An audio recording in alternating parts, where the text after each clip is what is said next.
You think war is just about missiles and explosions? Think again. Welcome to TikTok economics on you guessed where.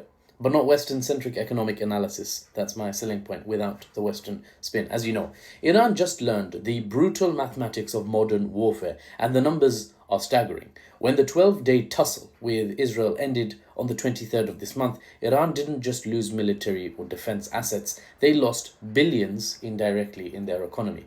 People fleeing Tehran, the capital, for example, and a number of other cities in the center and the west of the country, especially after Trump warned them to flee Tehran and other places in a ex-Twitter post. That's the world we now live in, right? The US president tells people in another country's capital just flee, run for their lives on ex-Twitter. Yeah, that's the kind of panic. That's the kind of panic that causes mass disruption to an economy, as well as lives, of course. They're all interlinked. The exact numbers are tough to find, especially from reliable sources, because we are looking at the non-West here. Iran especially is not well known for excellent, accurate, centralized reporting that it shares with Western English-speaking sources. Some Western sources, though, the best I have, say, likely spectacular overestimates, by the way, but they say 6% roughly of Iran's GDP has been lost in terms of indirect losses, in terms of amount of money. This is not to say the GDP is dropped by 6%, but saying 30 billion US dollars-ish is the figure that Iran has lost directly combined with indirectly in this conflict with Israel. And that's about 6% of their total GDP. Iran, already crushed under decades of Western sanctions, couldn't afford this hit. What about their adversary? Well, I'll make another video for that later today. The country, though, we're talking about Iran here, has paid a high price for choosing not to bow down to the United States and its regional allies, for choosing not to fall in line. Was it worth it? Depends who you ask, and I'll leave you to decide the price you or anyone else should be willing to pay for freedom and independence for your country. Now back to the economics. Iran's oil exports plummeted as the US and Israeli strikes targeted energy infrastructure in the second half of the 12-day tussle. Oil exports to China and many other states, in particular in the global south, make up around 30% of Iran's state revenue. Just oil exports alone make up a third, right? That's about as much as is made from taxing the 90 million strong population, citizens, businesses, everything. That's 30%, and then oil by itself is 30%. So it's a big fat chunk of the state revenue. So when these facilities, these oil refineries, the South Pars gas field, when these were hit by the Israeli state, it was a big hit to the Iranian economy.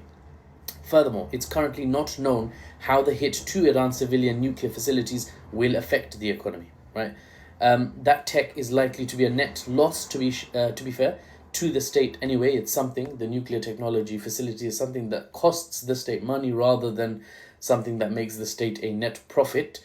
And rebuilding what has been destroyed might open up new jobs, but that will also cost the state money because it'll be state run, the infrastructure, and it'll be state money that needs to be put into rebuilding the facilities.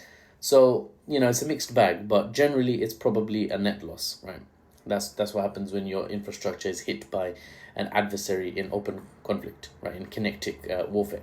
Combining this with the fact that Iran may actually accelerate their civilian nuclear program, though, potentially shifting it to openly, publicly working on defense as well. This might all actually be a lot of economic activity. It might be a net gain for the civilians, the population seeking high-paying jobs in the energy sector. But where's the state going to pay for it? That remains the question. Where's the state going to get the money? Right? Are they going to have to borrow it? Who knows? But here's what's devastating. This isn't just about money. Iran's fiscal crisis is deepening social problems. People will struggle with daily blackouts and poor job opportunities more now than before. And before it was already bad. But economics is tied to social fabric in a nation. Every country, every economy is beholden or is affected significantly by the population we are talking about in the part of the world we are talking about. For Iranians, who are more used to hardship and economic strain than most people in the region anyway, due to those same Western sanctions I mentioned earlier, imposed upon them 50 years 50 years almost of sanctions. For the Iranian state to have stood up to the US and its allies may have been worth it in the eyes of many.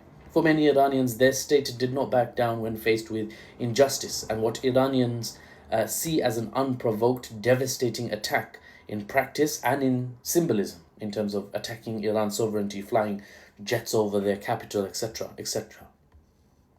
The state is now more stable. The government is now more supported. The population is more galvanized than ever before, more united, and with the whole Muslim world kind of behind them, right? At a citizen level, if not at a state level, the Muslim world are cheering Iran on for standing up to Western bullying and injustice. Iran has come out of this, therefore, in summary, economically bruised. It's without a doubt the case. But diplomatically and in terms of state privilege, in terms of the optics on the nation, in the global south, they've come out elevated, for better or worse. The economic costs for Iran are significant, but it would be incomplete reporting, which is the reporting you'll get in the West. It will be incomplete reporting from myself to leave out the fact that this 12-day tussle with Israel does not come without some Iranian upsides. Next, we'll talk about the effect on Israel.